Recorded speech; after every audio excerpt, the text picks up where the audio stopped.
खुश आमदी। तो चलिए आज बात करते हैं नागिन 7 की इस ड्रामाई किस्त की, जहां मोहब्बत, धोखा और एक बहुत बड़ा राज छुपा हुआ है। आइए इस दिलचस्प कहानी की परतें खोलते हैं। जरा सोचिए, क्या हो अगर कोई ऐसा शख्स जिसे आप बेहतरीन समझते हो दरअसल वो ना हो जो वो नजर आता है। यही वो सवाल है जो पिंकी की दुनिया को उलट पुलट करने वाला है। तो मिलते हैं पिंकी से। माजी की तलखियों को पीछे छोड़कर वो आखिरकार आगे बढ़ने के लिए तैयार हैं और वो बहुत खुश हैं क्योंकि उन्हें लगता है कि उन्हें वो खास शख्स मिल गया है जिसका उन्हें हमेशा से इंतजार था। तो आखिर ये मुलाकात हुई कैसे? पिंकी की जिंदगी में ये दिलकश नया शख्स यमन दाखिल कैसे होता है? उनकी पहली मुलाकात बिल्कुल किसी फिल्मी सीन की तरह है। बिल्कुल सही वक्त पर जब पिंकी मुसीबत में है, यमन एक हीरो की तरह एंट्री लेता है, उसे बचाता है और पिंकी की नजरों में वो किसी फरिश्ते से कम नहीं होता। बस यहीं से उनकी कहानी शुरू हो जाती है। और यहाँ से कहानी इतनी तेजी से आगे बढ़ती है कि कुछ ही मुलाकातों के बाद यमुना को पिंकी के खानदान से उसके होने वाले मंगेतर के तौर पर मिलवाया जा रहा है। यमन हर लिहाज से एक परफेक्ट उम्मीदवार लगता है। अमीर, कारोबारी खानदान से ताल्लुक और इतना चार्मिंग कि पिंकी के घर वालों के दिल फौरन जीत लेता है। उनकी सारी हिचकिचाहट पल भर में ख़त्म हो जाती है। लेकिन हर कहानी में एक ट्विस्ट तो होता है ना? और इस कहानी का ट्विस्ट है आहना। वो यमन के इस परफेक्ट रूप के पीछे कुछ और ही देख रही है। उसे शक हो रहा है कि कुछ तो गड़बड़ है। तो अब असल मुकाबला समझ में आ रहा है। एक तरफ है आहना जो एक रूप बदलने वाली नागन है और अपने कबीले की मुहाफिज है, और दूसरी तरफ है यमन जो असल में एक ताकतवर और खतरनाक अजदहा है। और अब आता है इस किस्त का सबसे हाई वोल्टेज मोमेंट।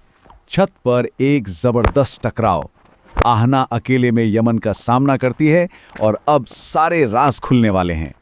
आहना अब सीधे पॉइंट पर आती है। कोई खेल नहीं, कोई पर्दा नहीं। वो साफ कहती है, ड्रामा बंद करो, मैं जानती हूं तुम कौन हो, अजदहा।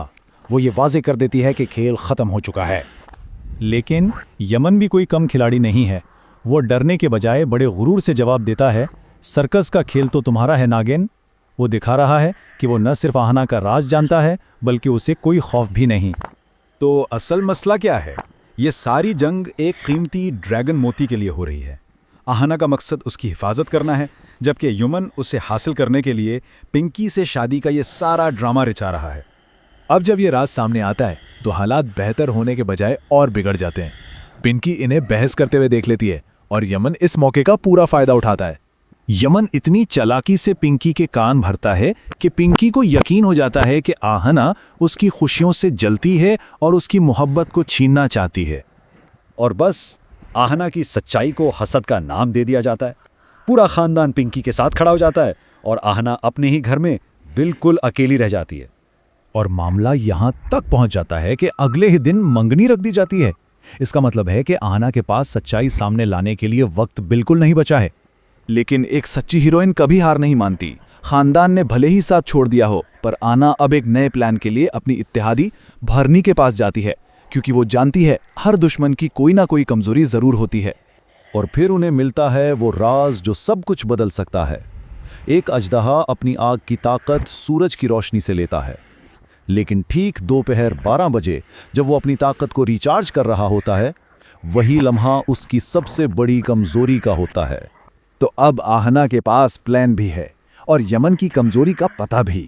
लेकिन सवाल यह है कि वक्त तेजी से हाथ से निकलता जा रहा है। क्या वो मंगनी से पहले यमन का पर्दाफाश कर पाएगी या फिर जीत अजदहा की होगी?